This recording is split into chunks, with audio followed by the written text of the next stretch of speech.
Telespettatrici e telespettatori di Antenna 3, buona giornata, ben ritrovati con la prima edizione dei nostri telegiornali, edizione che come sempre vi terrà compagnia fino alle 13:30 con tutte le notizie di cronaca e gli aggiornamenti. E quella di oggi è una giornata particolarmente ricca di notizie di cronaca. Fra poco vi faremo sentire l'audio shock della telefonata, ricorderete il caso di Massimo Pestrin che a Paese, siamo in provincia di Treviso, uccise a colpi di arma da fuoco il fratello e la cognata, e proprio nei giorni scorsi è stato condannato a 20 anni di reclusione per questo duplice omicidio. Vi faremo sentire l'audio shock della telefonata subito dopo il duplice omicidio, telefonata al 113. Ma restiamo a Treviso perché in città è polemica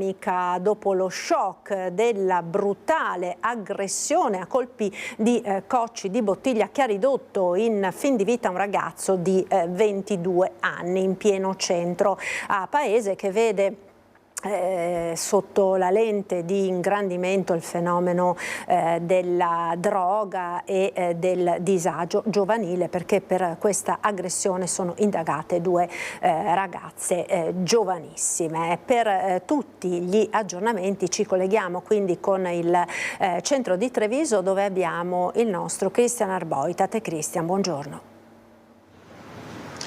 Sì Marta, buongiorno anche da parte di Tommaso Migot che sta curando la parte tecnica. Ci troviamo in via Roma, uno dei quadranti caldi della città. Perché ci troviamo qui? Perché stiamo ricostruendo alcuni episodi violenti che sono avvenuti nella giornata di ieri. Stanno già girando dei video, al momento non ve li mostriamo ancora, però stanno girando dei video e gli episodi di violenza sarebbero stati più di uno, una rissa verso le 13:20 e poi altre liti nel corso della giornata. Insomma, è un clima molto caldo quello che si respira in città in questi giorni, soprattutto dopo i fatti di giovedì sera tra via Longhin e via Castel Menardo, con quel 22enne di Santabona che è ancora gravissimo all'ospedale Cafoncello, dove sono stato questa mattina per la messa del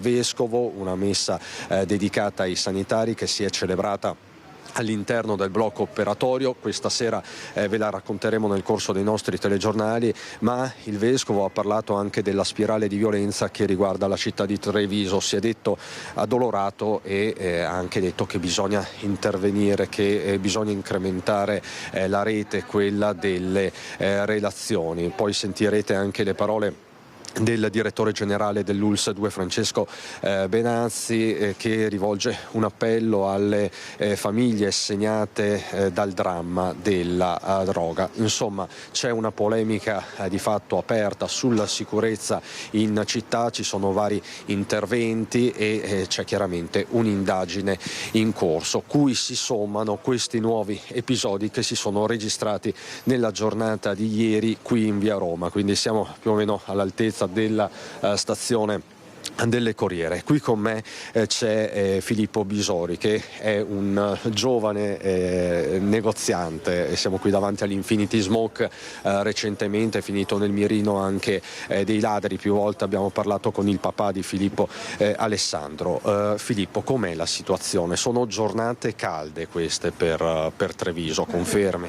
Sì, allora diciamo che gli ultimi giorni, principalmente le ultime settimane, sono stati parecchi episodi spiacevoli, tra cui ovviamente il furto nel nostro negozio, successivamente appunto la rissa sfociata in tragedia, diciamo, e col ragazzo accoltellato l'altro ieri nella tarda serata 19:30, l'intero qui ho visto sfrecciare automedica e carabinieri, poi scoprendo che erano andati a soccorrere il ragazzo.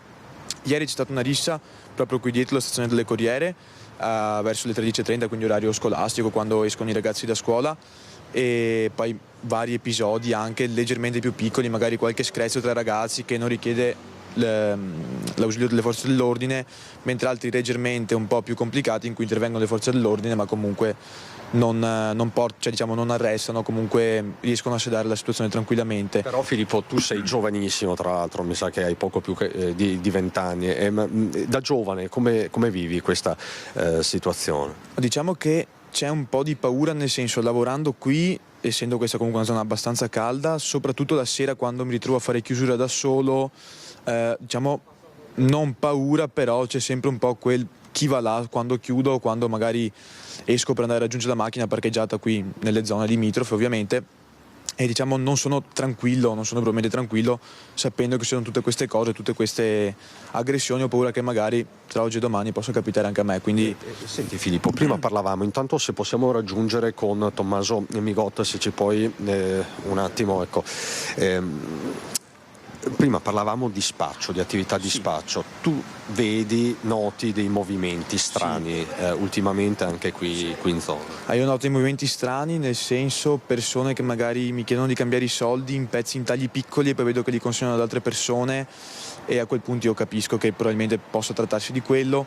Oppure comunque spesso c'è un forte odore di marijuana, quindi penso sia comunque relativo allo spaccio e al conseguente uso qua in zona delle varie sostanze. Ed è questo un problema giornaliero, persistente, tutti i giorni, da sempre no, però diciamo che io sono qui da settembre, l'ho notato quasi tutti i giorni o comunque sì, molto spesso.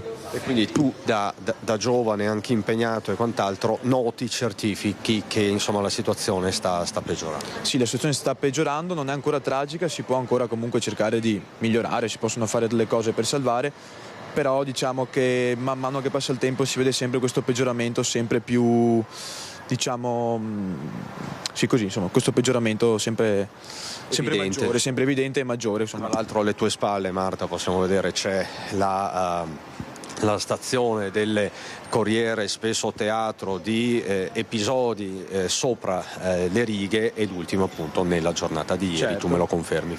Sì, l'ultimo è accaduto ieri, sempre tra ragazzi giovanissimi, tra l'altro penso minorenni, 15-16 anni si parla, quindi ragazzi giovani che comunque però richiedono l'intervento delle forze dell'ordine in quanto insomma risse pesanti, nel senso non screzi, proprio vere e proprie risse da sedare con l'aiuto delle forze dell'ordine. Ecco Filippo, io ti ringrazio davvero per questa tua testimonianza. Chiaramente Marta, nel corso della giornata cercheremo di raccogliere altre informazioni non solo su questi nuovi episodi ma anche sul fatto più grave di giovedì sera. Pare, ma appunto la conferma l'avremo probabilmente nel corso della giornata, che tutti e 10 i soggetti coinvolti nell'aggressione a vario titolo chiaramente siano stati identificati grazie anche al supporto delle telecamere del centro, quindi grazie anche al supporto della polizia locale che sta supportando chiaramente gli agenti della questura. Per il momento da Via Roma è tutto, con Tommaso Migot ti restituisco la linea. Grazie a Christian Arboit per questo collegamento, e noi ora ripercorriamo i momenti salienti di questa nottata di follia che ha scioccato la città. In un primo momento una parte dei ragazzi del gruppo, prevalentemente i maschi, hanno avuto una discussione e una colluttazione con la vittima. Nel corso di questa colluttazione uno di loro in particolare lo ha colpito con un pugno al volto. Poi se ne sono andati e sono rimaste solo 2 ragazze. E la vittima ha sputato nella loro direzione e una di queste invece l'ha colpito con la bottiglia al collo, provocandogli delle lesioni che lo hanno messo in pericolo di vita. Sono quindi 2 le giovanissime sospettate del tentato omicidio di un 22enne di Santabona, che resta molto grave in prognosi riservata in terapia intensiva al Cafoncello di Treviso. Tra i sanitari prevale la fiducia, certo l'aggressione è stata violentissima. Una bottiglia di prosecco, pare. Lì. Un colpo netto al collo. Un colpo netto molto violento, perché la ferita è profonda, perché ha provocato un'emorragia un'emorragia imponente, insomma è stato salvato con una certa difficoltà. A terra, tra i sanpietrini, i segni sono inequivocabili. Sangue e cocci di bottiglia raccontano sequenze folli, quelle vissute appunto tra via Castelmenardo e via Longhin, quando non sono nemmeno le 8 della sera. Siamo a pochi passi dal salotto buono della città.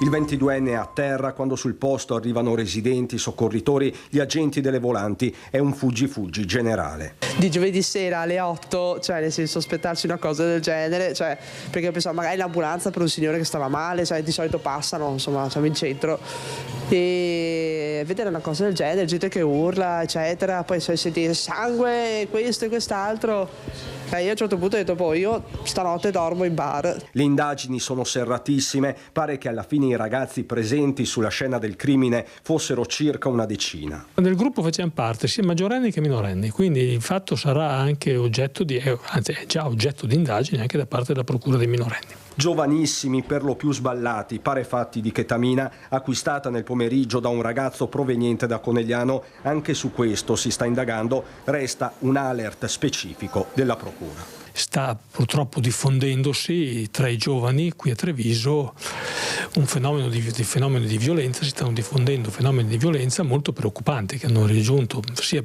per quanto riguarda la frequenza che per quanto riguarda la gravità, hanno raggiunto un livello veramente preoccupante. Grande preoccupazione dunque a Treviso per la violenza giovanile. Il sindaco di Treviso Mario Conte annuncia un giro di vite per quanto riguarda i controlli antidroga dopo questa violentissima aggressione. Intanto l'opposizione è all'attacco, ci sono precise responsabilità politiche.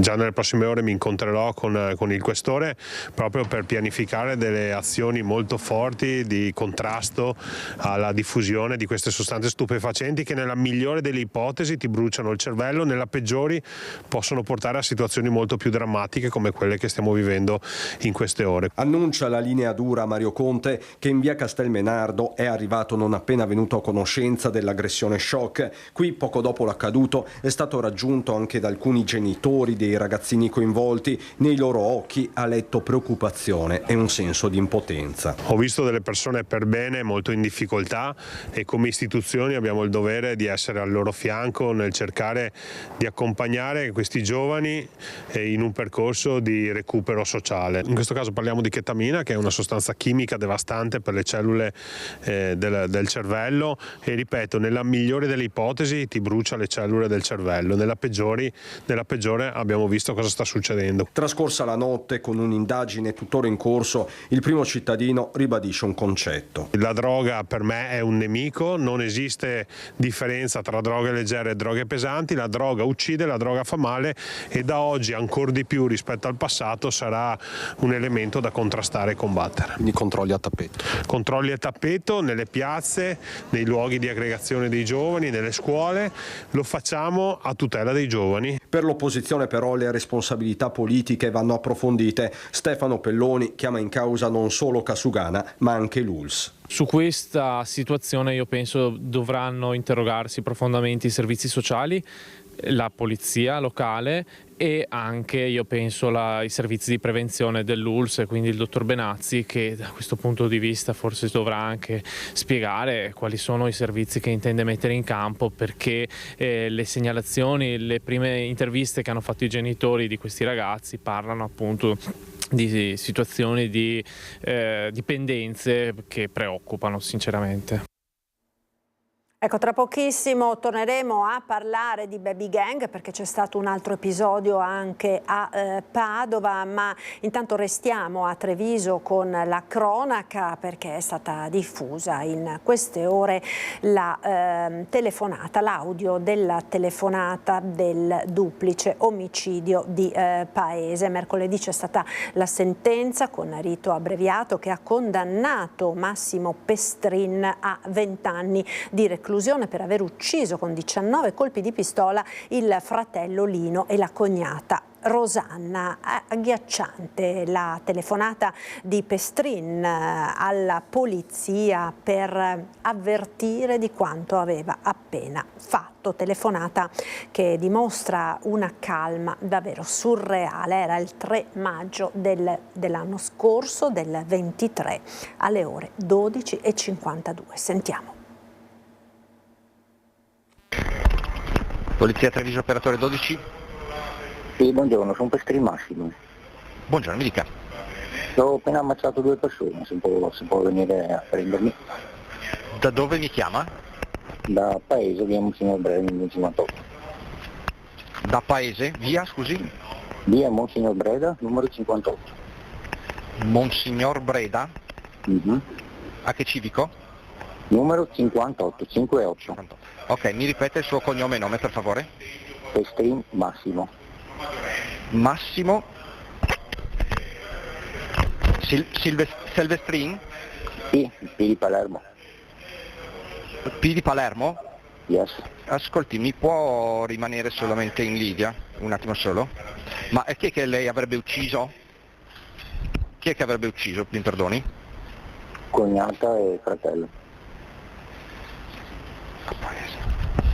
Ok, ascolti, va bene, allora lei adesso si mandi una volante, che so qua che l'aspetto, ok? Sì. Allora, via Monsignor Breda, giusto mi ha detto? Sì. Massimo Pestrin. Ascolti, chiama l'uomo. Allora, mi dice un attimino che cosa è successo, giusto per... Mandi una volante, aspetto qua. Ecco, queste dunque le parole, avete sentito la calma surreale nella telefonata di Massimo Pestrin al 113, telefonata nella quale annunciava di aver appena assassinato il fratello Lino e la cognata Rosanna. Andiamo ora a Padova per un'altra vicenda che ha profondamente scosso, quella dei rapinatori omofobi responsabili di violente aggressioni nei confronti di coppie gay che si appartavano in zona industriale a Padova. Scena muta davanti al giudice, nemmeno un segno di pentimento per il loro odio riversato con ferocia verso uomini presi di mira per il loro orientamento sessuale. I 2 23enni marocchini, uno di Fossò, l'altro di Vigonovo, nel Veneziano, arrestati per essere i capi della banda di rapinatori omofobi che quest'estate ha terrorizzato Padova, si sono avvalsi della facoltà di non rispondere durante l'interrogatorio di garanzia e così il giudice li ha lasciati in carcere fino a nuova decisione. Con loro è stato denunciato un altro giovane romeno e 6 minorenni che a turno e in diverse occasioni partecipavano agli assalti fingendosi addescatori delle coppie che si appartavano in via Polonia nella zona industriale di Padova. Una decina al momento le violenze contestate, assalti o meglio spedizioni punitive, come le ha definite il giudice nell'ordinanza di custodia cautelare in carcere. Una violenza inaudita e sproporzionata. La rapina era solo un aspetto secondario, alla banda interessava soprattutto riversare il proprio odio omofobo, espresso anche con insulti e minacce di morte. I referti medici delle vittime lasciano pochi dubbi: fratture nasali al volto e contusioni, oltre a ferite e l'umiliazione di essere stigmatizzati. Tra gli oggetti sequestrati, mazze da baseball, spranghe e anche gadget con svastiche. 10 i colpi tra giugno e luglio, ma potrebbero essere anche di più. Le indagini dei carabinieri continuano. Restiamo a Padova perché c'è stata una nuova aggressione ai danni di un adolescente nel quartiere San Bellino in azione. Ancora una volta una baby gang, ma ci colleghiamo con Chiara Gaiani. A te buongiorno. Sì Marta, buongiorno ai telespettatori. Ci troviamo proprio sulla pista ciclabile che va verso via Zize, dove è avvenuta l'aggressione, avvenuta una settimana fa, sabato 7 dicembre intorno alle 23 di sera, però se ne è avuto notizia solo in queste ore. Ringrazio Andrea Rossi che è uno dei membri della consulta di quartiere Arcella che sta lavorando su questo. Che cosa è accaduto? Questo 14enne stava tornando a casa in bicicletta, è stato proprio fermato da un gruppo di 4 persone, pare si tratti ancora una volta di minorenni, volevano la sua bici, lui ha reagito ed è stato picchiato davvero selvaggiamente, gli hanno portato via la bici e anche un cappellino. C'era anche una foto di questo ragazzo che è arrivata anche nei vostri cellulari, l'avete cancellata subito, era una foto impressionante.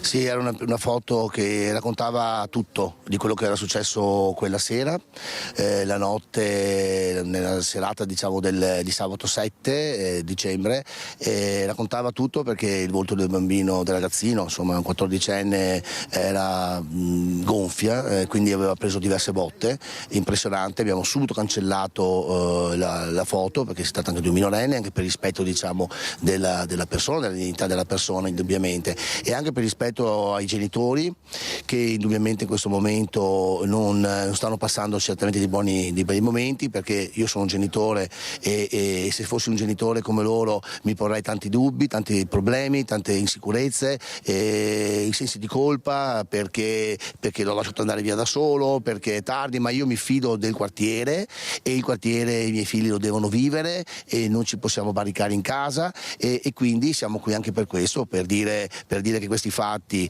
seppur isolati, sono gravissimi e che non devono assolutamente mai più ripetersi. Ecco, il ragazzo è stato accompagnato in pronto soccorso, è stata presentata denuncia alla polizia che sta indagando. Un mese fa purtroppo però era avvenuta una aggressione, fotocopia sempre in questo quartiere, la vittima un 16enne, gli hanno portato via 17enne, scusate, i soldi, la preoccupazione cresce. Sì, è successo circa verso i primi di novembre, una situazione molto, molto simile per dei futili motivi, perché poi si parla veramente di futili motivi, è più l'aggressione, i danni dell'aggressione che non il recupero di qualcosa che poi non c'è. Qui si parla di una bicicletta, si parla di qualche decina di euro, si parla di un cappellino, forse di un cellulare. Ricordiamo purtroppo che nel quartiere abbiamo avuto altri eventi, abbiamo avuto circa 2 anni fa il vilipendio del cimitero qui dell'Arcella, sempre una gang di ragazzi mista, minorenni, maggiorenni, abbiamo avuto delle ragazzine che qui proprio a pochi metri dalla scuola dove ci troviamo. Scuso, mi inserisco perché stanno vedendo proprio le immagini relative al fatto di cui sta parlando adesso Andrea Rossi, cioè l'aggressione che aveva coinvolto le ragazze. Sì, siamo a pochissimi metri da questo posto dove delle ragazze coetanee, compagne di scuola, frequentatrici della stessa società sportiva peraltro, si sono trovate diciamo a fronteggiarsi, a prendere pugni e calci, per cosa? Per un amore poi alla fine, perché abbiamo scoperto che poi si trattava di contendersi un ragazzino. Ecco, stiamo probabilmente stiamo dando noi adulti dei messaggi assolutamente sbagliati, perché se queste cose accadono dobbiamo interrogarci innanzitutto noi adulti, senza scagionare i ragazzi per quello che fanno, perché hanno le loro ben chiare responsabilità, però credo che siamo anche noi adulti che dobbiamo porci alcune domande e in fretta dare anche delle risposte. Per questo darete vita ad un tavolo, saranno presenti anche le forze dell'ordine. Sì, sicuramente faremo un tavolo, si chiamano così, di incontri di approfondimento, intanto cercheremo di chiarirci noi consultieri che rappresentiamo in qualche modo i cittadini della consulta, ci interrogheremo su che cosa stiamo facendo per il quartiere, coinvolgeremo le scuole, coinvolgeremo chiaramente tutte le agenzie educative, perché questo è quello che ci compete. Alle forze dell'ordine chiediamo fin da ieri un presidio del territorio, specialmente nelle zone dove più volte abbiamo dato anche delle chiare indicazioni. Parliamo di Via da Ponte, Via Dupré, dove abbiamo dei cittadini che hanno raccolto un centinaio di firme perché c'è un problema. Parliamo di Via Zizze, perché anche qui in Via Zizze spesso succedono questi fatti. Ecco, quindi alle forze dell'ordine che fanno già un egregio lavoro chiediamo uno sforzo in più. Allora ringrazio davvero Andrea Rossi e ringrazio il collega Cristian Roccheiende per la collaborazione tecnica. La linea può tornare allo studio.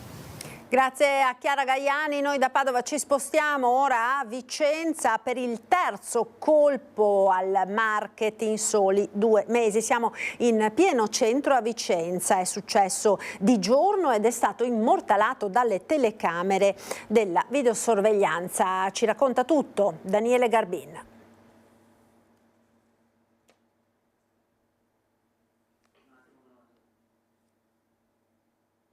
Ecco, tra pochissimo dovremo vedere il contributo dei colleghi da Vicenza.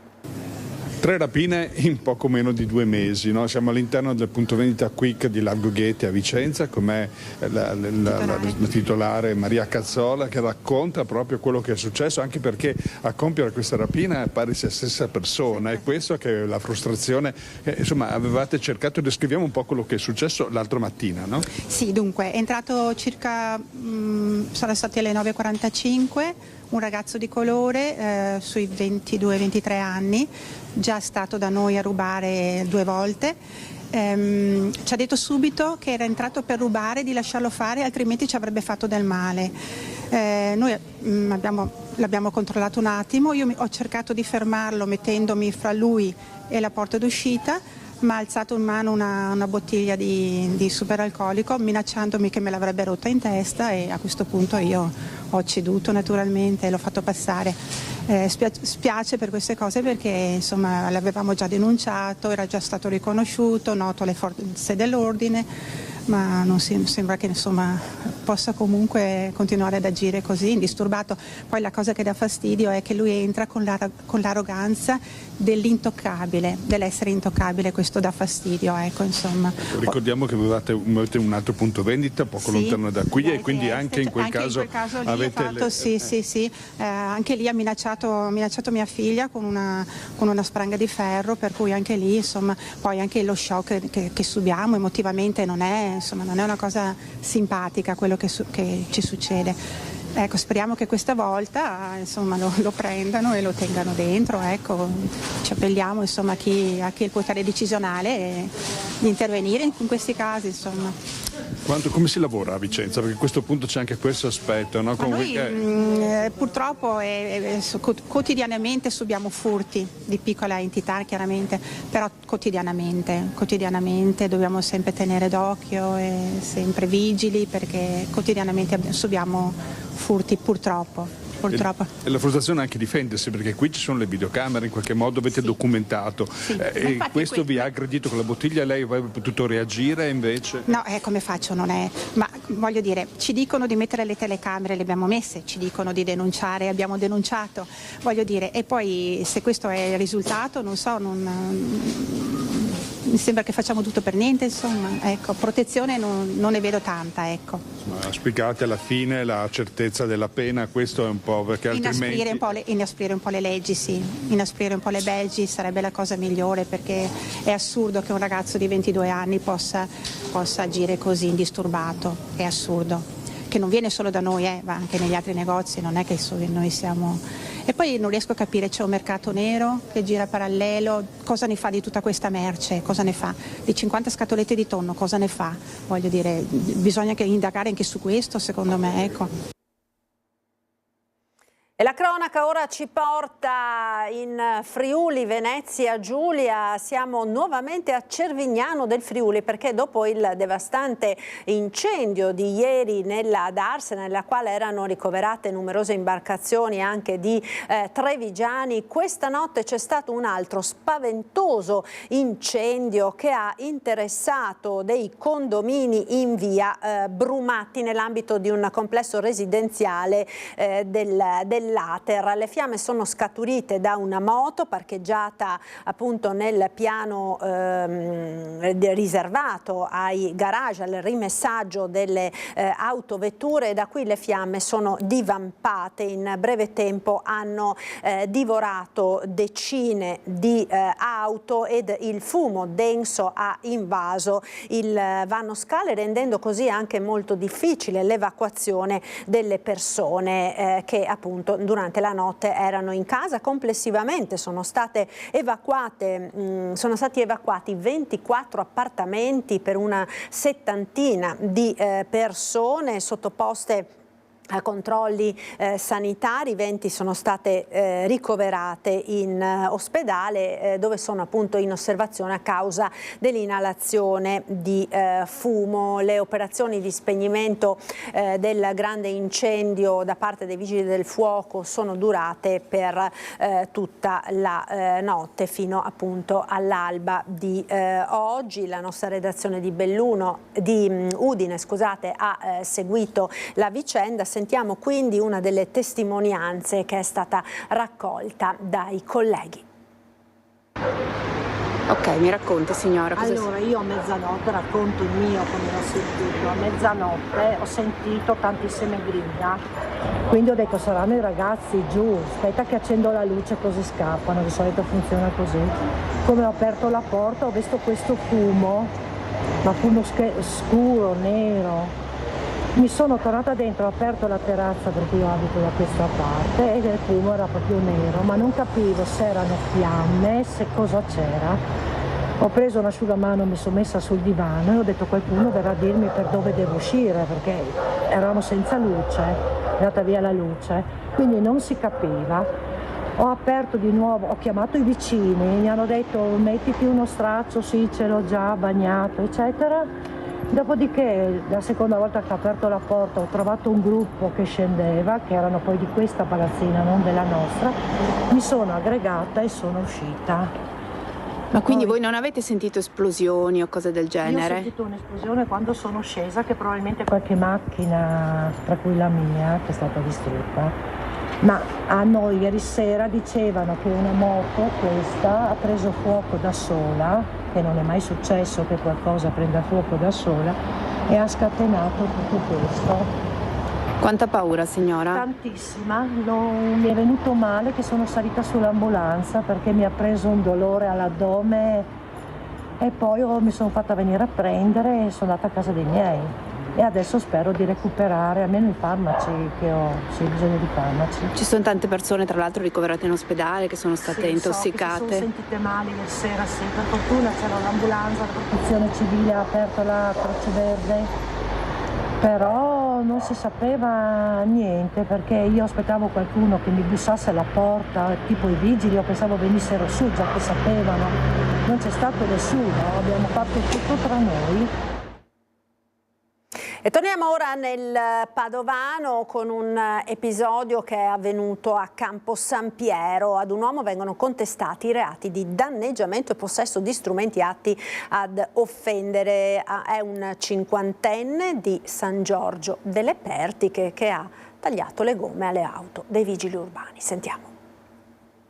Ci hanno messo poco gli agenti della polizia locale della Federazione del Campo Sampierese, guidati dal comandante Antonio Paolocci, ad individuare chi, per due diverse occasioni, in piazza Dante a Campo San Piero, ha forato tutte e quattro le ruote di due veicoli di servizio. Grazie alle telecamere di videosorveglianza è stato individuato un 56enne di San Giorgio delle Pertiche. Da una perquisizione in casa gli agenti hanno ritrovato la bicicletta usata per i raid vandalici, i vestiti indossati nelle due occasioni, oltre ad uno strumento appuntito usato per forare i pneumatici. Non solo questo però, perché in casa sono state trovate anche delle bombolette di vernice spray. Il 56enne, infatti, è anche fortemente indiziato di essere l'autore di alcune scritte ingiuriose nei confronti di alcuni amministratori locali di San Giorgio delle Pertiche. Dai primi accertamenti, l'atto vandalico contro la polizia locale e le scritte offensive rivolte contro gli amministratori locali pare siano riconducibili ad alcuni interventi eseguiti presso l'abitazione dell'uomo per soccorrere l'anziana madre, interventi che l'uomo non ha gradito e ha interpretato come un'intrusione nella sua vita familiare. Il 56enne è stato così denunciato per danneggiamento e possesso di strumenti ed oggetti atti ad offendere. Ed ora andiamo a Mestre perché il problema dei borseggiatori e delle borseggiatrici non riguarda più soltanto il centro storico veneziano ma sta dilagando anche in terraferma. Ci colleghiamo con il nostro Filippo Fois. A te buongiorno. Non è che capito che sia questo? Buongiorno a tutti dai giardinetti di Via Piave a Mestre. Siamo in compagnia di Giovanna Luzzi che è del comitato dei residenti di Via Piave. Noi cominciamo questo nostro collegamento ricordando un fatto che è avvenuto l'altro ieri. Una signora di circa 60 anni è stata violentemente rapinata da un uomo in bicicletta a poche centinaia di metri da qui in via Can Marcello. Ebbene, grazie alla consultazione delle telecamere di videosorveglianza, che sono circa 800 in tutto il comune di Venezia, questa persona è stata rintracciata perché, seguendo tutte le immagini, si è riuscito a vedere addirittura dove abita, le si è ricostruito tutto il percorso che aveva fatto con la refurtiva. Le forze dell'ordine lo hanno trovato dentro casa, si era nascosto sotto un mucchio di coperte e di vestiti, hanno ritrovato la borsetta ed è stato arrestato. Voi potreste chiederci perché parliamo di un borseggio quando sappiamo come è grave la situazione dello spaccio di stupefacenti in quest'area di Mestre. Ebbene, perché qui, oltre ad esserci parecchi spacciatori, ci sono anche parecchi borseggiatori, abitano qui, sono con le case in affitto, una parte di loro poi prende l'autobus che è alle nostre spalle per andare, per così dire, a lavorare, a osservare il turno di lavoro a Venezia. Questo lo sappiamo perché Giovanna Luzzi è un'esperta chiaramente del quartiere e all'occhio clinico. Monica Poli dei Cittadini Non Distratti all'occhio clinico dall'altra parte. Più o meno tutti conoscono questi personaggi, avete visto che sono gli stessi. Sì, infatti io mi sono proprio confrontata con Monica perché avevo visto delle persone un po' strane e dopo avevo osservato che la prima cosa che facevano salivano sull'autobus. Quindi gli ho mostrato alcune foto e ho scoperto che sono dei borseggiatori abbastanza rinomati di Venezia centro, proprio quelli belli, i boss locali, e ho scoperto che sono qua da noi, vivono qui, li vedi che di mattina vengono spesso a far colazione in gruppo, me l'hanno anche riportato alcune ragazze che lavoravano presso un locale, li vedevano presto al mattino, poi escono e prendono l'autobus e vanno a Venezia. E anche verso sera, prima delle 7, li abbiamo anche visti, io li ho visti io stessa con l'orario delle nostre riunioni, un paio di volte li abbiamo trovati prima della nostra riunione che erano nel locale, poi sono usciti e sono saliti in autobus, quindi ho un po' fatto attenzione a questo particolare perché non mi aspettavo che ci fossero i borseggiatori qua nell'area. E tra l'altro ho scoperto anche delle belle amicizie con determinati personaggi habitué che abbiamo qui, che da anni sono qua, che sono di origine... Ci parliamo di spaccio. Sì, diciamo che abbiamo questi nostri personaggi famosi che trafficano un po' con tutto, sia con lo spaccio che con l'uso, che con la ricettazione, il passaggio di merce rubata, e hanno dei legami di amicizia con alcuni di loro, visti con i nostri occhi. E quindi oltretutto abbiamo scoperto che anche dosi di sostanze stupefacenti da Mestre arrivano a Venezia, quindi questi borseggiatori hanno anche altro con sé. Fanno da corrieri, per così dire. Sì, sicuramente sì.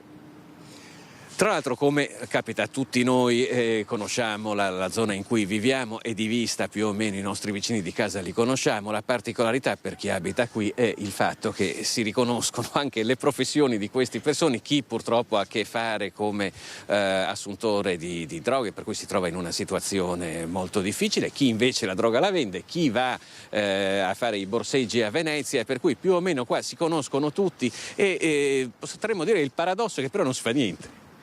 Ma allora, bisogna dire che macchine se ne vedono tante di più in movimento, sicuramente perché sono sere e sere, che a una certa ora c'è anche un po' di chiarore.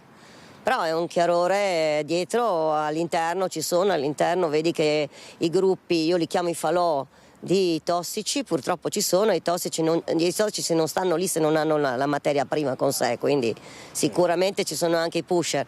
Io ne ho notati anche alcuni che tranquillamente sotto i portici di Via Piave, nel cuore davanti alla chiesa, vanno lì tranquillamente intorno alle 8 di sera, quindi li vedi che stanno lì a mo' di palo e aspettano. Ho visto sotto i portici delle ragazze bucarsi sulla caviglia sotto gli occhi di tutti, c'è del sangue che lasciano lì sulla pavimentazione. Qua abbiamo un nostro abitué che è tornato da mesi l'avete visto anche voi prima, era là nel parco, è tornato dopo mesi, non lo so se di prigione o di cura, non ho capito. Certo che ormai lo vedi sempre in col di lana, che si appoggia al palo, tiene sul palo lui, non si sa, probabilmente tiene sott'occhio Landa. Adesso Giovanna Luzzi si stava riferendo, credo, al passaggio delle forze dell'ordine, perché effettivamente c'è un grosso impegno da parte delle forze dell'ordine che fanno quello che possono, poi in alcuni casi poi bisognerebbe affrontare questo problema sotto vari punti di vista, quello sociale, quello repressivo, quello anche della legislazione. Noi dobbiamo dirlo che abbiamo visto poco fa un'attività di spaccio proprio dietro l'automobile con la quale siamo arrivati, che è stata addirittura utilizzata proprio per nascondersi. Io direi che per ora da Mestre è tutto, ringrazio Giovanna Luzzi e vi restituisco la linea. Grazie a voi.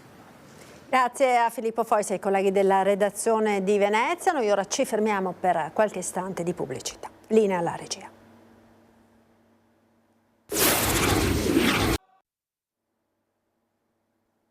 Eccoci nuovamente in diretta con la prima edizione dei nostri telegiornali. Spazio ora ad un approfondimento su un tema particolarmente attuale e altrettanto delicato, che è quello della gestazione per altri, perché è in corso a Padova questa mattina un convegno che è stato organizzato dall'Ordine degli psicologi del Veneto per parlare appunto di gestazione per altri e di tutte quelle implicazioni tra psicologia, bioetica e diritto che sono connesse a questo tema. Ringrazio quindi per essere qui con noi Luca Pezzullo, presidente dell'Ordine degli psicologi del Veneto. Buongiorno, grazie per essere con noi, dottor Pezzullo, e benvenuta anche a Valentina Pizzol, avvocato della rete Lanford.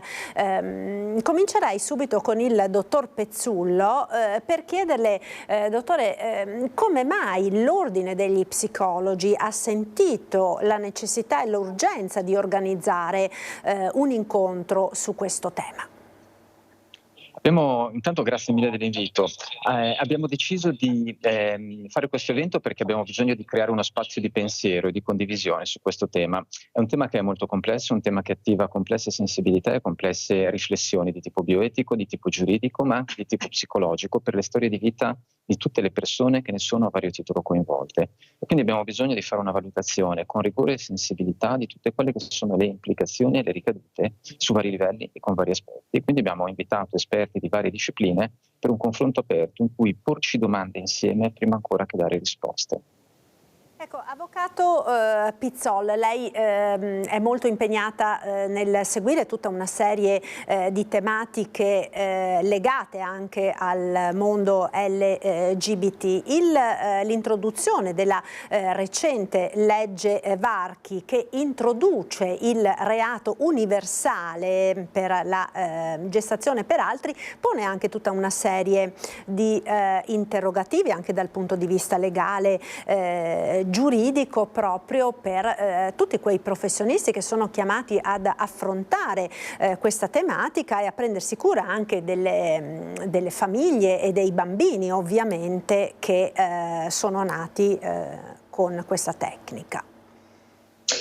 Sì, buongiorno. È curioso il caso che dal 2021 la nostra Corte Costituzionale ha lanciato un monito al legislatore invitandolo a legiferare in materia di riconoscimento di questi bambini nati anche da gestazione per altri, di semplificare l'iter perché abbiano effettivamente i genitori di intenzione, e il nostro Parlamento, in controtendenza a quello che è il monito della Corte Costituzionale, abbia invece pensato di modificare una legge che già esisteva, che era la legge del reato di maternità surrogata, cercando di renderlo più perseguibile penalmente. Ecco, ma che cosa accade, diciamo, alle coppie che arrivano in Italia e che hanno fatto ricorso alla gestazione per altri? Tra l'altro ricordiamo che contrariamente a quanto si pensa, la maggior parte delle coppie che ricorrono alla gestazione per altri sono coppie eterosessuali e non omosessuali, che per svariate ragioni di infertilità, di problemi vari, fanno ricorso appunto a questo tipo di gestazione per poter diventare genitori, per soddisfare il proprio desiderio di diventare genitori. Sì, è vero, perché le coppie eterosessuali comunque incontrano meno difficoltà nel momento in cui devono ottenere la trascrizione dell'atto di nascita di un bambino nato da gestazione per altri in Italia, perché proprio la loro diversità di sesso fa sì che l'ufficiale di stato civile magari non si interroghi molto sull'atto di nascita che va a trascrivere, mentre una coppia dello stesso sesso emerge in maniera lampante che probabilmente il bambino è nato o la bambina è nata da una gestazione per altri, quindi c'è un trattamento differenziato, seppur sì, le coppie che per la maggiore ricorrono alla gestazione per altri, come ha ricordato giustamente lei, sono coppie eterosessuali. Ecco, per quanto riguarda l'aspetto psicologico, dottor Pezzullo, gli psicologi giocano sicuramente un ruolo molto importante nel aiutare queste famiglie ad affrontare un percorso che ovviamente, al di là di quelle che sono le implicazioni giuridiche e legali, ha tutta una serie di implicazioni personali, affettive, no? E probabilmente forse anche questo inasprimento delle pene non ferma quello che è il desiderio di genitorialità di una coppia che per le ragioni più svariate che abbiamo detto non riesce ad avere figli. Assolutamente sì, questo è un tema di una delicatezza notevole, nel senso che si va a bilanciare quella che è una generatività e quindi un desiderio di genitorialità, che è sicuramente un elemento molto positivo, con tutte quelle che sono le implicazioni e le ricadute del contesto sociale, culturale, ma anche personale che vanno a caratterizzare questo percorso. E chiaramente nelle coppie che hanno in passato, che attualmente hanno avuto o sviluppato dei progetti in tal senso, questo diventa un evento o è stato un elemento importante, perché già il loro percorso di affermazione di identità genitoriale è stato complesso, è stato delicato, la necessità di occuparsi anche di quello che è il benessere psicologico del bambino, un ulteriore elemento che entra all'interno di questa complessa equazione, e questo quadro adesso normativo, valoriale e sociale che si sta costituendo in maniera molto molto articolata intorno a questa tematica rende ancora più complessa l'analisi e la cura di queste storie di genitorialità. È un tema che sicuramente interroga delle dimensioni sociali, delle dimensioni bioetiche, ma appunto anche di tipo psicologico e di generatività all'interno dei nuclei familiari. Come si diceva prima, è un tema che coinvolge tra l'altro moltissime coppie eterosessuali, il cui progetto di vita familiare non ha potuto partire per vari motivi, ha caratterizzato anche questo tipo di esplorazione di possibilità, e oltre agli interrogativi e alle difficoltà della genitorialità che c'è per qualunque coppia genitoriale in generale, si aggiunge un ulteriore livello di complessità che deve essere dipanato e elaborato da un punto di vista psicologico. Ecco, supporto alle coppie dal punto di vista psicologico, dopo vedremo con l'avvocato dal punto di vista legale, ma al centro di tutto questo ci sono i bambini, non dobbiamo dimenticarlo, no? Quindi chi tutela i bambini e che cosa bisogna fare per supportare anche tutte queste situazioni? Ne abbiamo diffusamente parlato recentemente anche nel corso dei nostri notiziari, con tanti casi che hanno visto protagoniste coppie anche nella nostra regione. Sicuramente come psicologa e come psicologi il nostro primo obiettivo è quello della tutela psicologica di tutte le storie di vita coinvolte, e in primis chiaramente quello dei bambini. I bambini che si trovano a nascere in un contesto complesso, più complesso di quello di altri bambini, di quello che noi andiamo a focalizzare, però un tema rimane sempre fondamentale. Questo lo vediamo non solo sul tema della GPA, ma in generale in tutti gli altri temi di genitorialità, quando parliamo di adozioni, quando parliamo di altri percorsi di crescita all'interno di un contesto familiare. Quello che serve a un bambino è una relazione familiare affettiva sana, e il fatto che ci sia un legame emozionale, psicologico, che sia curato, che uno possa sentire legittimamente parte del nucleo familiare, che la famiglia possa sentirsi legittimamente famiglia, è una dimensione che ha ovviamente delle ricadute importanti sul benessere psicologico del bambino.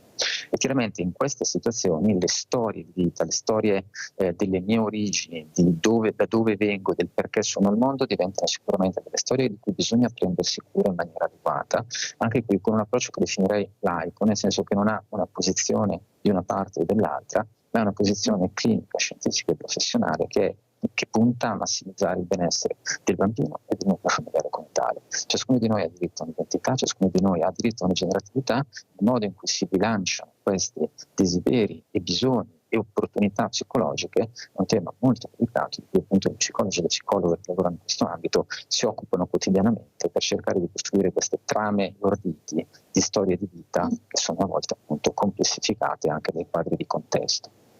Ecco, Avvocata Pizzol, dal punto di vista giuridico, al di là di quello che è l'introduzione del reato universale con la legge Varchi, chi si prende poi cura dell'interesse di questi bambini? È una bella domanda, nel senso che di sicuro non se ne fa carico il nostro legislatore e il nostro ordinamento, nel senso che oggi i bambini nati da gestazione per altri, laddove appunto abbiamo un solo genitore biologico e l'altro non, quello non biologico deve avviare il percorso dell'adozione in casi particolari, che è un iter nato con altre finalità e che oggi viene utilizzato per colmare quel vuoto di tutela che esiste nel nostro ordinamento, per far sì che questo bambino abbia finalmente i genitori che si prendono cura di lui. Però l'iter dell'adozione in casi particolari è un iter che non va bene, perché è un iter lungo e lascia privo di tutela il bambino fin tanto che non interviene la sentenza di adozione, e non è tollerabile un vuoto di tutela così protratto nel tempo, perché al genitore biologico, che è l'unico riconosciuto, potrebbe accadere di tutto di più e il bambino potrebbe paradossalmente essere anche dichiarato in stato di abbandono se dovesse venire a mancare il genitore biologico.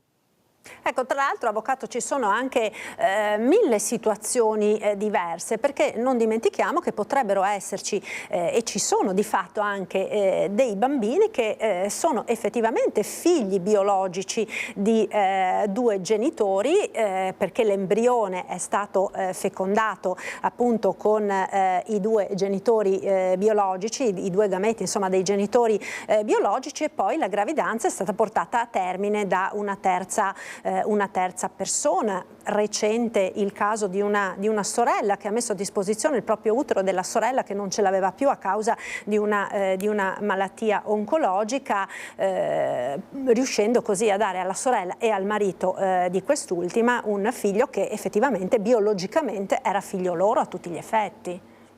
Sì, è che purtroppo nel nostro ordinamento giuridico c'è una norma che prevale sopra tutte, ed è il dato del parto. Per l'ordinamento giuridico italiano madre è chi partorisce, quindi in Italia se fosse realizzata una gestazione per altri in Italia, la madre riconosciuta sarebbe quella che ha partorito, anche se fosse stata effettuata una FIVET utilizzando i gameti di una coppia, e che quindi il bambino al 100% è legato biologicamente ai due genitori e non alla madre partoriente, perché è una norma questa che è stata concepita nel 1942, quando ancora non c'erano tutte le tecniche di PMA esistenti come oggi, e quindi parte da un presupposto per cui del latino mater semper certa est, ma adesso non è più così. Certo, quindi capiamo anche quelle che sono le 1000 sfumature, quelle che sono le 1000 implicazioni legali, etiche, psicologiche e bioetiche appunto legate a questa questione. Io vi ringrazio per essere stati con noi, vi libero perché so che il convegno è ancora in corso, e quindi vi ringrazio per aver trovato questi minuti per essere nostri ospiti. Grazie allora all'avvocato Valentina Pizzol e grazie a Luca Pezzullo, presidente dell'Ordine degli Psicologi del Veneto. Buona giornata e buon lavoro. Grazie mille a voi. Grazie. Allora, noi proseguiamo ora il telegiornale, parliamo di scuola, perché vedo che abbiamo in collegamento da Paderno del Grappa il nostro Alex Giuliano, che è in compagnia dei genitori degli studenti dell'istituto alberghiero, che stanno protestando perché a sorpresa è arrivato l'annuncio della chiusura della scuola. A te Alex, buongiorno. Buongiorno a te, dici benissimo, buongiorno ai nostri telespettatori. Come potete vedere dalle immagini di Alessandro Costa Curta, siamo in diretta a Paderno del Grappa. Dietro di noi l'istituto alberghiero Maffioli con studenti e genitori in protesta. Perché? Perché di punto in bianco sono venuti a conoscenza della volontà ferrea di chiudere questa struttura, una struttura importante per tutto il territorio, una struttura che conta 130 alunni, una struttura a cui insomma voi siete affezionati, anche perché offre delle risposte concrete al bisogno di personale per comunque un tessuto come quello veneto che fa del turismo e del settore proprio della ristorazione, dell'alberghiero un vanto. Voi come genitori, siamo in compagnia appunto di alcuni genitori degli alunni che fanno parte del terzo anno dell'alberghiero.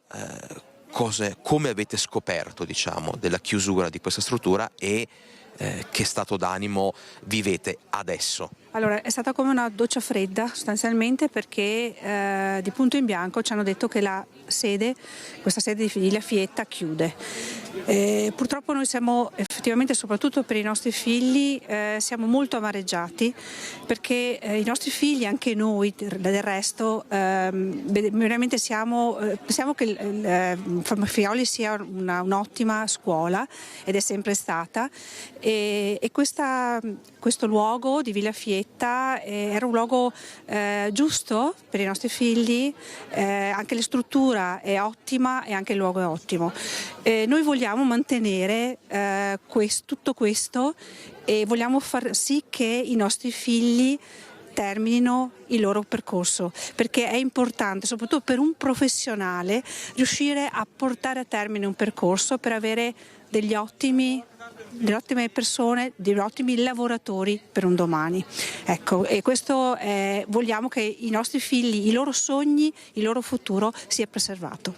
Ecco, c'è sicuramente rabbia, c'è anche commozione nelle parole dei genitori, c'è anche timore in quelle degli studenti che appunto rischiano di vedere interrotto il loro percorso.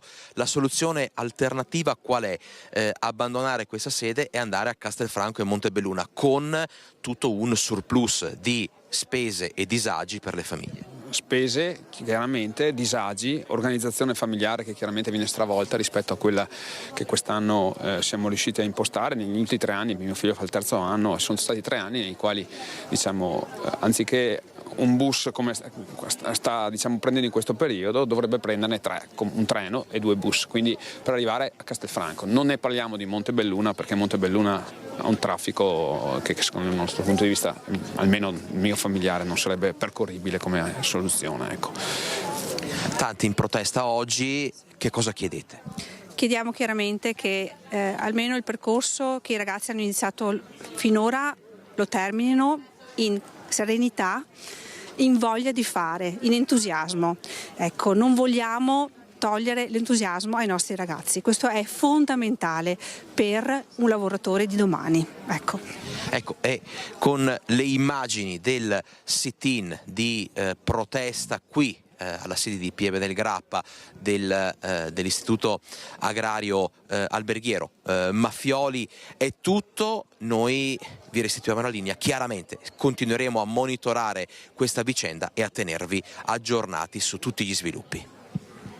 Grazie ad Alex Giuliano per questo collegamento. Naturalmente sentiremo prossimamente quelli che sono gli sviluppi e le risposte della provincia di Treviso. Noi ci fermiamo ora per qualche istante di pubblicità, subito dopo torneremo a parlare ancora di ladri in queste settimane che precedono il Natale, che stanno vedendo la nostra regione veramente preda di furti nelle abitazioni senza tregua. A tra poco.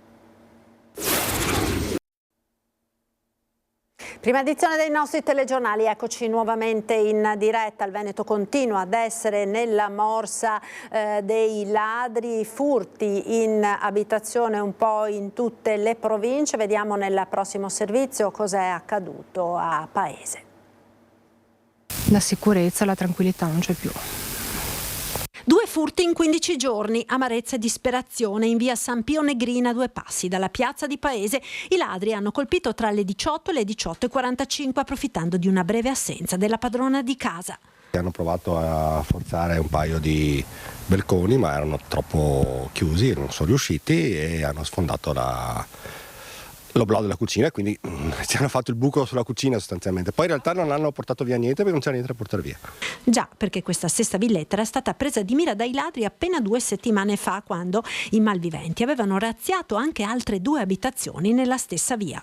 Proprio noi siamo stati colpiti anche la prima volta mia moglie era in casa e hanno arraffato velocemente un paio di cosette e poi sono scappati via. Non credo che siano le stesse persone perché sono andati a rovistare esattamente negli stessi posti in cui hanno rovistato i primi, quindi mi sembra abbastanza improbabile. Praticamente a mani vuote, ma lasciandosi alle spalle la devastazione, i ladri sono scappati, facendo perdere le proprie tracce. Non appena rientrati, i proprietari hanno allertato i carabinieri, scoprendo così di non essere le uniche vittime della banda di predoni. Ci hanno messo 3/4 d'ora da quando li abbiamo chiamati, perché eravamo i quarti, la quarta casa qui a paese, sì. E la precedente era in via Fratelli Cervi, non lo so, però eravamo la quarta casa attaccata. E dalla Marca al Vicentino, ladri scatenati. Si riaccende di colpo come una vampata la scia di furti in tutta la Pedemontana. A rimanere scottati nelle ultime ore alcuni residenti di Semonzo, dove si sono verificate 5 razzie nel giro di pochissimo tempo. Un'anziana signora truffata in via Portile a Bassano, una famiglia in via Castello a Romano de Zellino, una in via Corte a Borso del Grappa. Ma è nella zona di Colceresa che si è registrato un picco di furti tentati e riusciti, 4 nel giro di pochissime ore, come conferma il sindaco Enrico Costa. Negli ultimi giorni 4 episodi tra via Villa, via Collesello e via Mottarello, zone appunto tra le località di Villa e Mure, tra l'altro zone già battute anche nell'episodio di qualche settimana fa.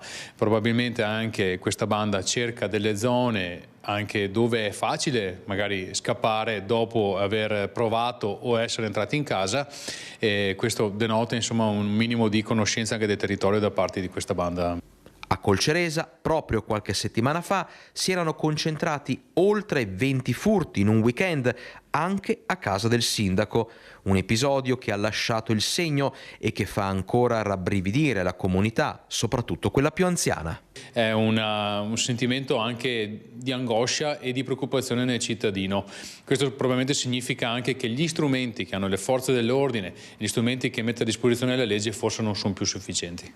In qualche maniera la nostra fortuna è essere anche una comunità tutto sommato piccola, dove tutti ci si conosce e soprattutto ci cerca di aiutarsi all'interno delle piccole comunità che abbiamo, all'interno delle contrade o vie.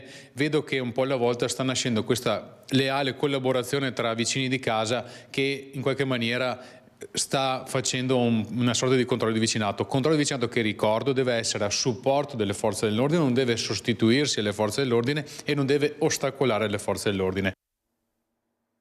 Continuano dunque le razzie delle bande di predoni proprio per garantire una pena certa. Arriva la proposta di un giro di vite da parte del senatore e sottosegretario alla giustizia Andrea Ostellari.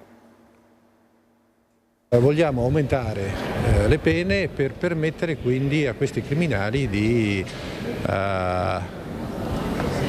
ovviamente quando vengono presi, anche questo è un altro tema, di scontare la pena nel nostro paese e magari poi possibilmente essere anche rimpatriati nel loro luogo di provenienza. Su questo ovviamente noi non ci fermeremo e riteniamo che la risposta debba essere chiara e netta. Questa è la proposta portata sul tavolo del Consiglio dei Ministri, firmata Lega. È diretto il sottosegretario padovano Andrea Stellari. Chi commette crimini non può farla franca. Con i mesi autunnali ed invernali il territorio veneto è preso d'assalto da ladri sempre più sfrontati che non temono di tentare furti nelle abitazioni a tutte le ore del giorno e della notte. Gruppi organizzati che, anche se fermati dalle forze dell'ordine, approfittano di cavigli e sconti di pena per non pagare per i loro reati. Queste sono vere e proprie bande, magari hanno i basisti qui nel territorio, arrivano, commettono questi delitti all'interno delle nostre abitazioni, all'interno dei nostri luoghi di domicilio e poi se ne ritornano ovviamente col bottino. Qui non può essere così, questo territorio non può più essere considerato un paradiso e quindi per loro ovviamente la ricetta è molto, molto chiara dal nostro punto di vista. Se vengono qua devono sapere che risponderanno alle nostre leggi, alle nostre istituzioni, ovviamente prevedendo il carcere per loro e che questo corrisponda a una sanzione effettiva, quello che evidentemente manca da troppo tempo.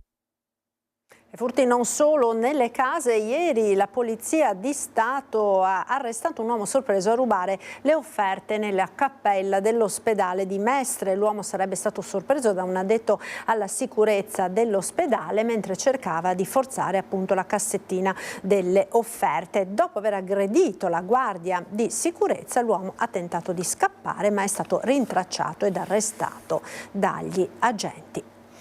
Torniamo a Treviso ora per parlare di accoglienza delle persone senza fissa dimora. È stato aperto ieri il nuovo dormitorio all'ex macello vicino al comando di polizia locale.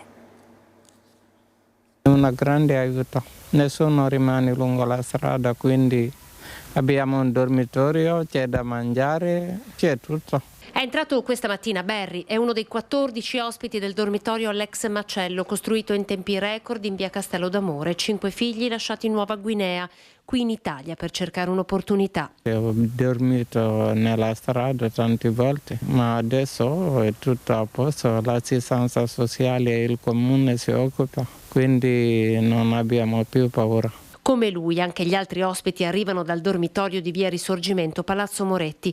L'apertura di oggi rappresenta la conclusione del primo stralcio di lavori relativo all'asilo notturno. È un luogo di ripartenza sociale, ha dichiarato questa mattina con soddisfazione Lorenzo Marinese, presidente della cooperativa Nova Facility, cui è andata la gestione della struttura. Ospitiamo fragilità di tutti i tipi, rivela uno degli operatori, la maggior parte sono italiani. Tanti vecchi italiani, tanti stranieri. Ha dormito ovunque Berry e come lui tanti altri in stazione davanti all'ospedale, ci racconta, e poi alla comunità alloggio. Trasferiamo anche in un luogo allestito temporaneamente i 25 posti della mensa solidarietà, per cui chiudiamo completamente anche quello che una volta era il ristorante economico e spostiamo lì il servizio che è aperto, lo ricordo, tutti i giorni a ora di pranzo, perché poi la sera invece lavoriamo in tandem, quindi c'è Caritas che apre la sua mensa. Restano attivi i 20 posti all'asilo notturno di via Pasubio. Tessalò conferma l'intenzione della comunità di Sant'Egidio di aprire le porte del loro asilo notturno in caso le temperature andassero sotto lo zero. Qui potrebbero trovare posto tutti gli altri, il cui numero rimane però anche per l'amministrazione comunale di difficile quantificazione. Chi si trova in strada può trovarsi in strada o per fragilità importanti, quindi percorsi di vita pesanti, o perché banalmente nel circuito che è quello dei percorsi migratori si ritrova a non avere le basi per potersi garantire una soluzione abitativa di quelle congrue, quindi persone senza nessuna fragilità con un lavoro, come abbiamo già ribadito, e che magari si ritrovano temporaneamente in strada. A Belluno ora, dove le indagini della Guardia di Finanza hanno portato a scoprire appropriazioni indebite per oltre 400.000 euro da parte di un imprenditore bellunese che le ha sottratte alla sorella, della quale era tutore legale. È stato condannato a 3 anni di reclusione per peculato ai danni della sorella, della quale era tutore legale. Nei guai un imprenditore bellunese di 78 anni che, secondo quanto riportato dal comando provinciale delle Fiamme Gialle di Belluno, con l'aiuto della figlia, avvocato e protutrice della vittima, avrebbe gestito illecitamente e sconsideratamente il patrimonio della tutelata. La condanna risale allo scorso 11 dicembre, a seguito delle indagini condotte dalle Fiamme Gialle, incaricate nel 2019 di effettuare all'uomo il sequestro preventivo, ordinato dalla Procura e convalidato dal GIP, di immobili e proprietà finanziarie per 303.000 euro, tradotti nella confisca di 9 immobili tra appartamenti e garage, di cui 7 a Belluno e 2 a Treviso, e di 5.000 euro in liquidità. Dalle indagini è emersa la condotta sconsiderata e negligente dell'imprenditore, che si è dapprima appropriato di 350.000 euro spettanti alla sorella e derivanti dall'eredità del padre, ma anche arrivando a prelevare quasi 85.000 euro dal conto conto corrente della vittima, oltre alla vendita nel 2016 di un immobile a Belluno in comproprietà con la congiunta, adoperando l'intero ricavato per fini personali senza il versamento della dovuta spettanza. L'uomo ha quindi rifuso le somme che doveva allo Stato per i danni arrecati, nonché risarcito gli altri coeredi. Lascia la questura di Belluno ed il questore Francesco Zerilli ha incontrato la stampa per il bilancio del suo anno e mezzo in provincia. Sono stato molto felice di essere stato a capo della Polizia di Stato, della questura di questa provincia, e quindi vado via veramente orgoglioso di quello che è stato fatto. Breve ma intenso, così ha definito il periodo trascorso a capo della polizia bellunese il questore uscente Francesco Zerilli, che da lunedì prenderà servizio nel medesimo ruolo nel Vicentino. Il plauso di Zerilli è andato ai vari reparti della questura, dall'efficienza sempre tempestiva della squadra mobile al controllo capillare sul territorio esercitato dalle volanti, passando per tutti i reparti operativi contraddistinti da professionalità e impegno. Un bilancio positivo che in una provincia non particolarmente criminosa ha trovato massima espressione nell'intensa attività di prevenzione dei comportamenti criminosi a scapito delle fasce deboli, avvisi orali, ammonimenti e fogli di via a contrasto di fenomeni come la violenza di genere, stalking, truffe e bullismo. Tutti i crimini vanno combattuti, però ci sono alcune attività criminali che sono particolarmente odiose.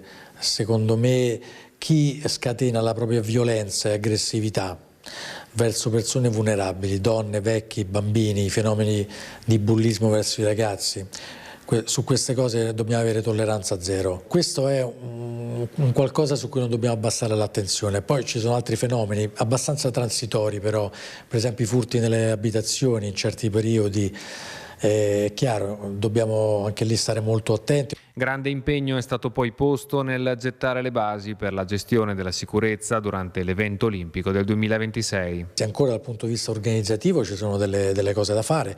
Noi abbiamo fatto tanto per appunto cercare di stradare le cose già, e possiamo dire già di essere a buon punto. E poi la nuova sede della questura presso l'ex caserma Fantuzzi. Ancora presto per determinare una tempistica, ma Zerilli assicura il progetto è in cantiere. Entro tempi ragionevolmente prossimi anche l'edificazione del nuovo commissariato di Cortina. Non sappiamo se lo avremo con certezza per l'inizio delle Olimpiadi, ma lo avremo. A succedere a Zerilli sarà a partire da lunedì prossimo Roberto Della Rocca, volto noto del bellunese, dove in passato ha ricoperto la carica di commissario e di capo della squadra mobile. Sarà lui a traghettare la provincia all'evento olimpico. Si presenterà da solo, lo vedrete subito. Veramente un dirigente di grandissima levatura, un'esperienza nell'attività di polizia enorme, e quindi sono molto felice che Roberto Della Rocca viene a prendere il mio posto. Comunità di Campo San Martino, siamo nel Padovano in lutto per la morte di Sara Trento, 50 anni. La donna è mancata allo IOV di Castelfranco Veneto, dove era ricoverata a causa di un malore seguito all'inizio del primo ciclo di chemioterapia. La donna a settembre era stata operata ed era in cura presso lo IOV. Per capire le cause del decesso è stata disposta l'autopsia. Amatissima in paese, dove era molto impegnata, il funerale di Sara si terrà lunedì pomeriggio nella chiesa della frazione di Busiago. E continuiamo a parlare di sanità, in particolare del nuovo ospedale di Padova. Tecnici al lavoro sul progetto definitivo. Al direttore generale dell'azienda Ospedale Università Giuseppe Dalbenna abbiamo chiesto il punto sui lavori. Il nuovo ospedale potrebbe addirittura essere in anticipo sui tempi? Ma noi facciamo di tutto perché lo sia. Parliamo del percorso di progettazione e stiamo appunto aspettando, definendo meglio la progettualità cosiddetta definitiva secondo una vecchia normativa, un progetto definitivo che dovrebbe esserci consegnato entro i primi mesi del prossimo anno. Noi speriamo che sia addirittura consegnato proprio nei primissimo, se non nel primo mese del prossimo anno. Certamente il percorso progettuale è un percorso amministrativo con tutti i suoi eventuali problemi che può incontrare, insomma, ecco, quindi il tema dei tempi va sempre tenuto con molta attenzione e con molta pazienza, ecco. Il misterioso virus del Congo, in Veneto si punta alla preparazione degli addetti ai lavori e sull'esperienza fatta con il Covid. Mentre sul virus del Congo nasce una task force del Ministero, un gruppo di esperti che affronteranno questa situazione, anche in Veneto la Regione attende informazioni da Roma, con riunioni che si ripetono in questi giorni tra i dirigenti sanitari regionali e il Ministero. Con una trentina di decessi su oltre 400 casi in Congo, il picco potrebbe esserci già stato a novembre. Però voi sapete che, come tutte le informazioni che vengono da paesi più lontani, con un'organizzazione sia sanitaria che anche informativa molto meno strutturata della nostra, vanno prese con le pinze, perché non tutti i territori sono indagati, non si sa fin che punto, fin dove. L'Italia ha il vantaggio di avere laboratori che immediatamente valutano e analizzano gli agenti e le malattie, e questo è un grande vantaggio. Ecco, lì non è così immediato, quindi faticano a fare diagnosi, ma per dire, potrebbero essere anche patologie assolutamente note, dall'influenza al Covid, alla malaria, ad altre malattie infettive. Ecco, quindi come sempre non dobbiamo fasciarci la testa prima di farci male. Il Covid ha insegnato anche in Veneto a tenere la guardia molto alta, e quindi anche in questo caso si indaga a fondo prima ancora di avere certezze sulla malattia. Dobbiamo sapere che quando partono queste cose partono a una velocità incredibile, e quindi questo è il motivo per cui bisogna essere presenti prima, perché poi il malato che ti arriva e viaggia e te lo porta non è che ti telefona per dirti che arriva in Italia o in Europa o da qualche altra parte. Nessun allarmismo dunque, ma solo la certezza di aver fatto esperienza con l'emergenza degli scorsi anni. Ma la forza in questi casi qua è aver fatto esperienza. Aver fatto esperienza ti scatena al momento della necessità l'attivazione che serve. Ecco, io su questo sarei più tranquillo. Poi, come sempre, dipende da quant'è l'impatto e le risorse che si riescono ad avere. La politica ora, con lo scontro frontale all'interno del centrodestra dopo il non voto di Forza Italia alla legge di bilancio. Durissimo. Roberto Marcato, ospite a Focus TG. Per quanto mi riguarda è un solco incolmabile. Non c'è nessuno spiraglio, e è un atto gravissimo. Votare contro significa esercitare un'azione ostile nei confronti di una maggioranza. Non partecipare significa che su quel punto possiamo avere anche una visione diversa. Se sia davvero lo strappo definitivo lo dirà il tempo, forse anche a stretto giro. Di certo lo scontro tra Lega e Forza Italia in Regione non ha mai assunto toni così caldi. Non che fosse una sorpresa il fatto che gli azzurri non avrebbero partecipato al voto per l'approvazione finale del bilancio, perché la guerra all'aumento dell'IRAP era già stata dichiarata. Ma quando si va al vedo le cose cambiano. La reazione del capogruppo di Lega e Liga a Palazzo Ferrofini è stata lapidaria.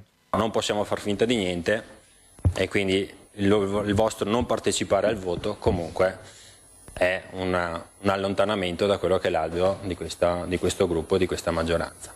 Roberto Marcato aggiunge il carico da 90 nel mirino la capogruppo di Forza Italia Elisa Venturini. Lei nella sua dichiarazione dice: noi non abbiamo votato perché noi vogliamo dimostrare coerenza rispetto alle tasse e vicinanza alle imprese, facendo capire che la Lega e Fratelli d'Italia non sarebbero coerenti, saremmo noi il partito delle tasse e non saremmo vicini alle imprese.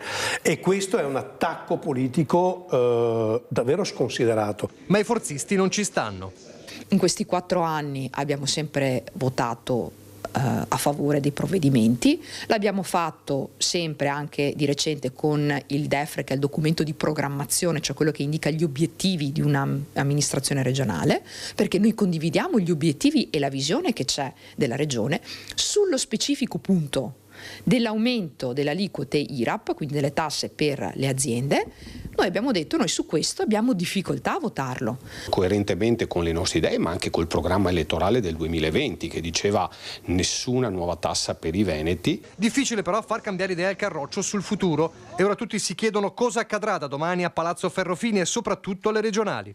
Siamo all'alba di una campagna elettorale che dovremmo in teoria affrontare tutti insieme. Con questa presa di posizione drammatica si è dato un colpo mortale all'alleanza di centrodestra così come l'abbiamo vista fino ad oggi. L'impressione che si ha è che Forza Italia non veda l'ora di trovare l'occasione per smarcarsi. Allora smarcati del tutto, vai con il centro-sinistra, chiudiamo la partita e noi andremo per la nostra strada. Dichiarazioni roboanti ma nulla più, secondo gli azzurri, convinti che sia in regione che per le elezioni 2025 le cose non cambieranno. Siamo di centrodestra, non abbiamo niente a che fare con la sinistra, perché il fatto che si prenda posizione su un punto qualificante come quello dell'aumento delle tasse, che tra l'altro è un principio di centrodestra, più di così, e quindi di fatto lo vedremo nelle prossime settimane, nei prossimi mesi. Comunque, per quanto mi riguarda, continueremo a dialogare, a fare la nostra parte e a seguire le nostre politiche di centrodestra. Cosa certa è che nel momento in cui governi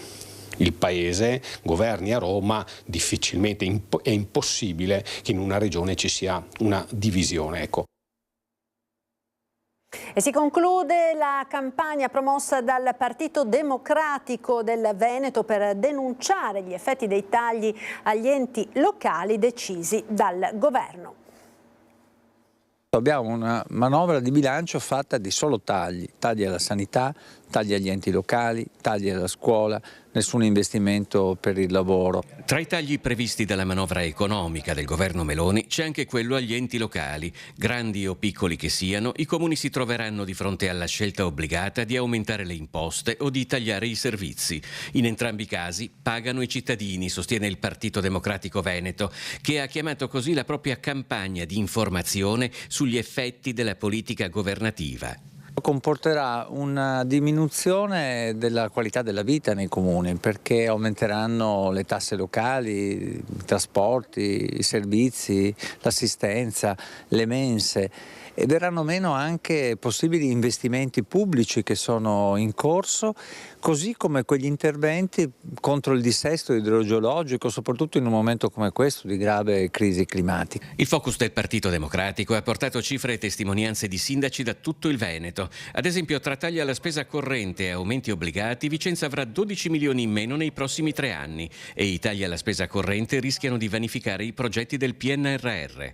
Nello stesso periodo, Preganziol perderà 200.000 euro, mettendo a rischio il sostegno alle famiglie in difficoltà. A Mira i tagli di 150.000 euro annui si accompagnano ad un ulteriore $500.000 di costi non coperti che metteranno in difficoltà i servizi abitativi e sociali. Ad Abano Terme un totale di 650.000 euro di tagli aumenterà le spese per le politiche abitative e l'assistenza agli indigenti. Mentre taglia i comuni e l'affondo del PD, il governo spende in progetti discutibili. Al miliardo che viene speso per esempio per le rotte in Albania per portare i migranti in un centro che è vuoto, soldi dei cittadini italiani, oppure le risorse per il ponte sullo stretto di Messina che oltre a essere molto rischioso anche dal punto di vista sismico non ha una certezza. Mi domando anche la Lega come faccia davvero, anche qui da noi, a sostenere questi tesi. Tagliamo i soldi ai comuni ma diamo i soldi al ponte sullo stretto di Messina. E siamo in chiusura di questa edizione, chiudiamo con un servizio dedicato al Natale perché a Vicenza è tornata la tradizionale gara non competitiva a scopo benefico, la corsa dei Babbi Natale.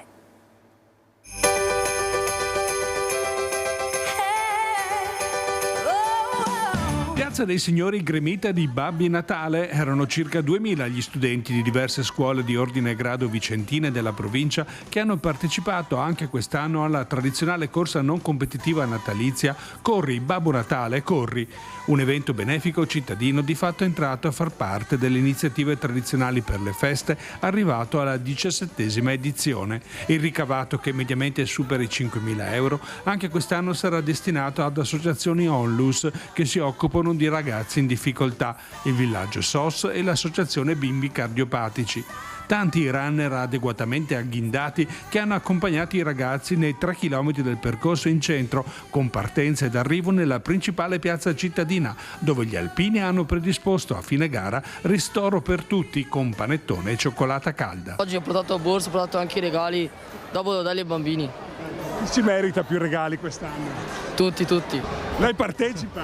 Assolutamente, sono il candidato principale alla vittoria. Candidato principale alla vittoria però è il piccolo Alvin, 3 mesi e mezzo, e al debutto alla corsa dei babbi.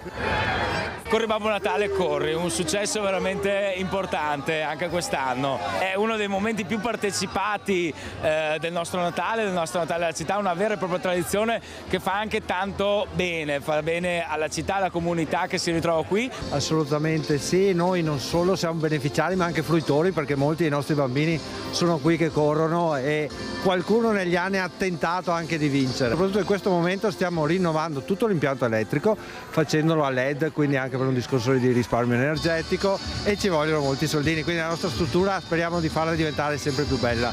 E questa manifestazione negli anni, io sono 17 anni che vengo qua, ha sempre dato un buon contributo per questa cosa. Come è fatta? Con tanto amore? Sempre con tanto amore. È un momento anche di solidarietà per insegnare ai ragazzi, ai giovani, che bisogna andare oltre i propri piccoli egoismi ed essere a servizio degli altri. Noi speriamo di essere un piccolo esempio di cosa può fare una persona per gli altri.